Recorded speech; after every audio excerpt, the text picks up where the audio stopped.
केवळ पत्रिकेवरती नाव टाकून प्रत्यक्ष आमदारांना आमंत्रण न दिल्याचं कोपरी येथील शेठ लकीमचंद फतीमचंद प्रसूतिगृहाचं उद्घाटन वादग्रस्त ठरलं आहे।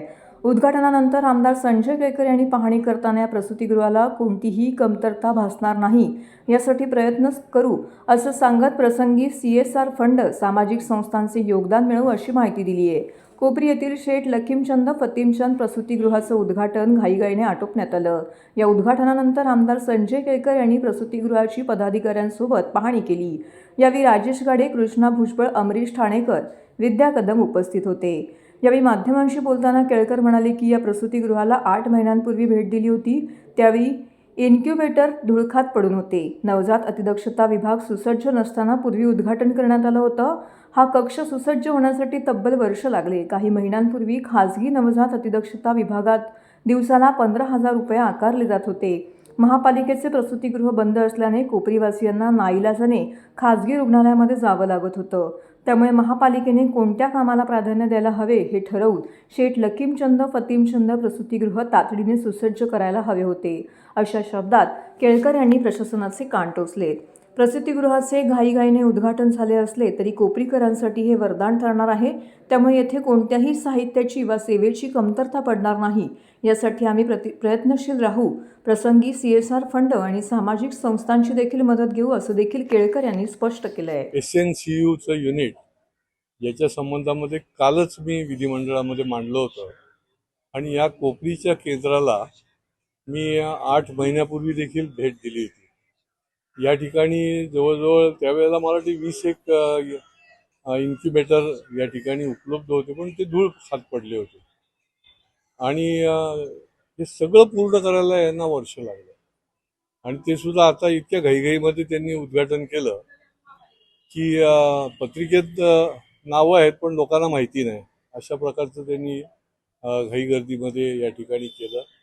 पण उशिरा का होईना आमच्या या ठाणे भागामधल्या लोकांकरता हे सेंटर अत्यंत वरदान आहे। इतक्या मोठ्या प्रमाणामध्ये या ठिकाणी येतात, पेशंट येतात आणि बच्चू येतात आणि त्यांना बाहेर तर आता तर आणखीन रेट वाढलेला आहे। मला वाटतं 8 एक महिन्यापूर्वी 15,000 रुपये होता दिवसाला प्रायव्हेटमध्ये आणि इकडे यायचे पेशंट आणि सांगायचे तर ते म्हणायचे बाहेर जा, इथे नाही आहे।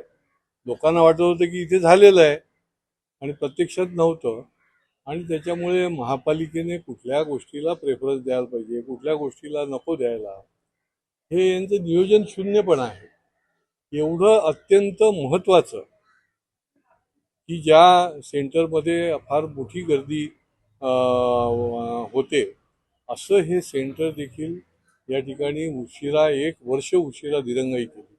मग कारणं निर्णय अशी टेंडर अमुक तमुक, आता जे योग्य तो दाम दिल्यावरच टेंडर कोणी ना कोणी भरणार आणि त्याच्यामुळे माझी महापालिकेला या निमित्ताने विनंती आहे की आता हे तरी सेंटर जे आहे ते नियोजनबद्धपणे चालवा, योग्य वेळेला मटेरियल द्या, त्या ठिकाणी मॉनिटर जे आहेत, काही ज्या ठिकाणी आहेत काही ठिकाणी नाहीत। आता अर्धवट सामान का दिलं तुम्ही, हा देखील प्रश्न पडतो। पण आम्ही आता मॅडमला विचारलं आणि किती कमी आहे काय काय, तर सार्वजनिक CSR फंडमधलं किंवा निरनिराळ्या सामाजिक संस्थांकडनं देखील या ठिकाणी उपलब्ध करण्याचा आमचा प्रयत्न आहे। परंतु याची गरज होती आणि घाईघाईत का होईना आज यांनी याचं उद्घाटन केलेलं आहे, त्याबद्दल मी आता त्यांना सदिच्छा देतो आणि पुढच्या काळामध्ये योग्य पद्धतीने ते चालवलं जावं याच्याकरता जे जे करता येईल ते देखील आम्ही निश्चितपणे करू।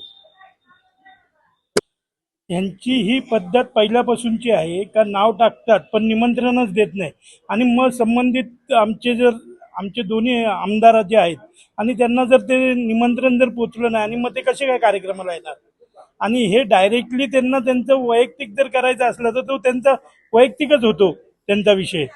त्याकरता त्याला खरंच तर याची माहिती प्रशासनाने संबंधित अधिकाऱ्यांनी त्यांना देणं गरजेचं असतं।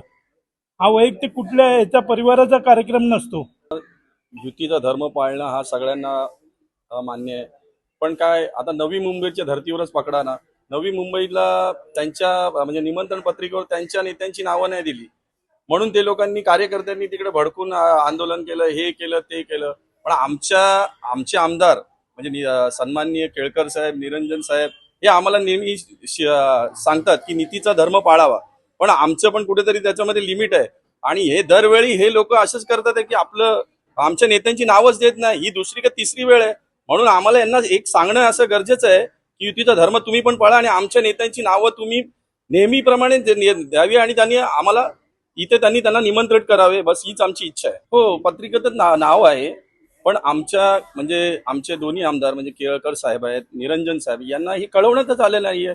यांनी सकाळी एक राजरोसपणे यांनी एक म्हणजे इथं दुसरी टाइम झालेली आहे की याचं हे झालं, उद्घाटन झालेलं आहे, पण तरी सुद्धा यांनी आमच्या एवढे आमदार आहेत, ठाणे शहरांचे 2-2 आमदार आहेत, त्यांना त्यांचं कर्तव्य नाहीये का यांनी त्यांना बोलवणे, पण त्यांना त्या गोष्टीची काहीच कल्पना नाहीये. आमचे जे जनसेवक आमदार आहेत ते खरोखरच जनसेवक का म्हणावं, कारण आज काळजीपोटी ते इथे आलेले आहेत आणि इथे आल्यानंतर म्हणजे ते आमंत्रण असू नाही तर नसू तरी पण ते काळजीपोटी आलेले आहेत की आमच्या इथे पेशंट्स किंवा लहान लेकरं जे आहेत तर त्यांना सगळ्या म्हणजे आहेत की नाही सगळ्या, तर त्यांना आता कळलंय की बरेचसे उपकरणं नाहीच आहेत अवेलेबल. आता त्यांच्या मनात म्हणजे ती काळजी लागली की आता कुठून कसे जमा करणं किंवा काय करणं येते. म्हणजे तुम्ही त्यांना जरी निमंत्रित करत नाही किंवा काय नाही तरी काळजीपोटी आणि लोकांसाठी हे नेहमी 24 तास जे असतात ना आमचे केळकर साहेब तर ह्यासाठी आहेत. हे खरं म्हणजे त्यांनी आधी केलं पाहिजे होतं.